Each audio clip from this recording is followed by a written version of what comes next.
आपके सामने अभी 3 तरह के क्वेश्चन का सेट है। किसमें? रूट वाले घटाव के लिए 3 तरह का क्वेश्चन का सेट है।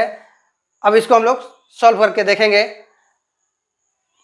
मान लीजिए चलिए यहाँ क्या होता, 5 और 3 होता। मान लीजिए यहाँ पे 5 और 3 होता तो आराम से घटा के क्या लिख देते, 2। लेकिन अगर रूट ऐसे है, रूट ऐसे चढ़ा हुआ तो क्या घटा के यहाँ √2 लिख देंगे? नहीं, ये हो जाएगा गलत। गलत क्यों हो जाएगा? गलत इसलिए हो जाएगा क्योंकि 5 और 3 क्या है? फ्री अंक है। इसके ऊपर कोई बॉन्डेड नहीं है, इस तरह का कोई बॉन्डेड नहीं है इसके ऊपर, इसलिए आराम से वो घट सकता है। लेकिन 5 और 3 रूट के अंदर है। अब जब रूट के अंदर है तो हम जानते हैं कि रूट के मतलब इस बीच में जो क्या है, माइनस यानी घटाव का चिन्ह है।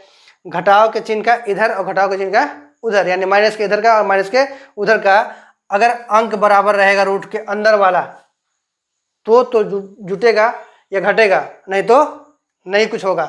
अब ध्यान रखिए, 5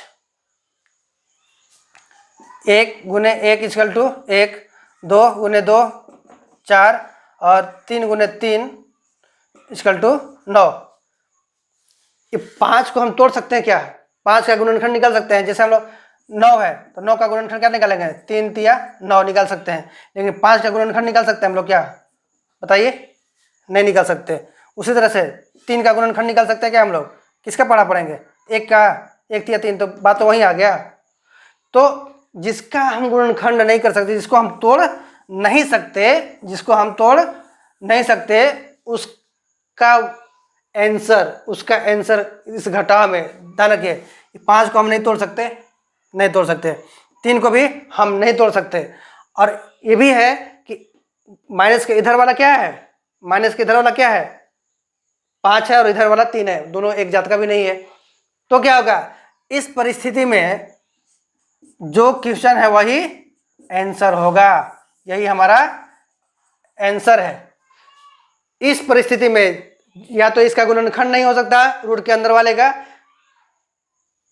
या तो गुणनखंड नहीं हो सकता, या तो फिर इधर वाला और इधर वाला सेम नहीं होगा।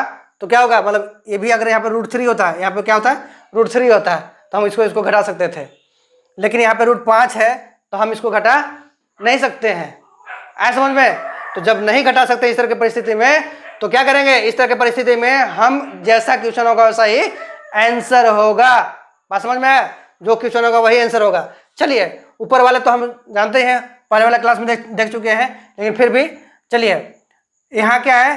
3√7 और यहाँ है 2√7। कह रहा कि 3√7 में से 2√7 को घटा दीजिए, न 3 में से 2 को घटा दीजिए। 3 में से 2 को घटा दिए, कितना बचेगा? 1 लिखना जरूरी नहीं है, √7 क्यों लिख सकते हैं? क्योंकि केवल √7 कैसे हो गया? 3 में से 2 घटाएंगे तो 1, 3 में से 2 घटाएंगे तो 1 बचेगा। अरे भैया, किसी भी अंक के पीछे ऑटोमेटिक जादुई में 1 छुपा रहता है। क्या छुपा रहता है? 1 छुपा रहता है। अगर केवल √7 भी होगा तो हम क्या उसको समझेंगे कि 1√7 लिखा हुआ है। क्या है? 1√7 लिखा हुआ है। और नहीं तो आपके दिमाग कि पट्टी नहीं खुल रहा है तो हम 1 लिख सकते हैं कि 3 में से 2 घटाए तो 1 बचा। ठीक है, आपके समझ के लिए। लेकिन ऐसा अगर नहीं भी लिखेंगे तो मेरा आंसर क्या है? बिल्कुल ही करेक्ट है, इसमें कोई शक नहीं है। चलिए आगे हम लोग बढ़ते हैं, तीसरा क्वेश्चन पे आते हैं। तीसरा क्वेश्चन क्या कहता है? √3 में से √3 घटा देना है। √3 में से √3 घटा देना है। अब फिर यहाँ कन्फ्यूज होगा कि √3 में से √3 कैसे घटाएंगे? भाई हम अभी क्या देखें यहाँ पे कि जिसके पीछे कुछ नहीं उसके पीछे 1 है, जिसके पीछे कोई नहीं उसके पीछे 1 है, इसीलिए 1 है।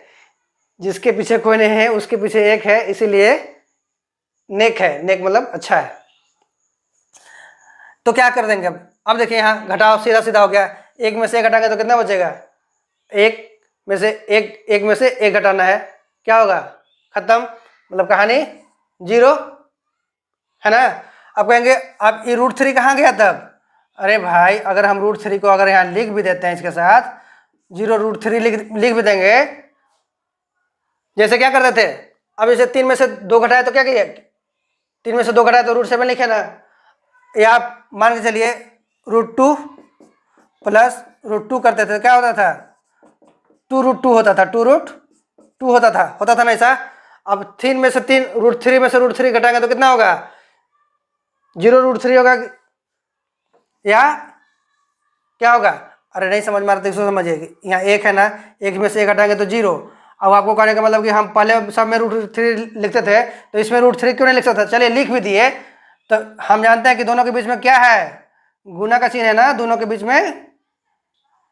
जैसे अगर यहाँ हम √3 1 लिखते तो क्या है, दोनों के बीच में गुना का चिन्ह है, मतलब 3 और 1 को गुना करेंगे तो क्या होगा, √3 ही रहेगा, 1 का कोई भी।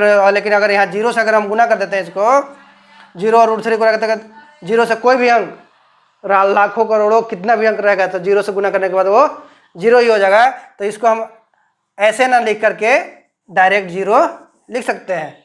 है बात समझ में। तो केवल रूट देखकर घबराना नहीं। एक और क्वेश्चन लेते हैं, जैसे मान लीजिए √5 है और यहाँ भी √5 है, तो क्या हो जाएगा, √5 में से √5 घटेगा, मतलब 1 में से 1 घटेगा तो 0। ओके, तो चलिए मिलते हैं अगले क्वेश्चन में, अगले क्लास में अगले क्वेश्चन के साथ। तब तक के लिए इस तरह के क्वेश्चन को बुक से उतारिए और प्रैक्टिस कीजिए। बिल्कुल ही आपके दिमाग से रूट का भूत उधर जाने वाला है, चाहे वह जोड़ हो, चाहे घटा हो, चाहे गुना हो। अभी हमने जोड़ सिखा दिया आपको, अब घटाव पे आया है, फिर गुना भी सिखाएंगे, फिर भागा भी सिखाएंगे, फिर भिन्न का जोड़ भी सिखाएंगे, फिर आपको √3x² प्लस 3x प्लस 2 इस तरह के क्वेश्चन को भी हम लोग सॉल्व करेंगे। रूट का भूत हर हालत में उतारने वाले हैं। ठीक है, मिलते हैं अगले क्वेश्चन।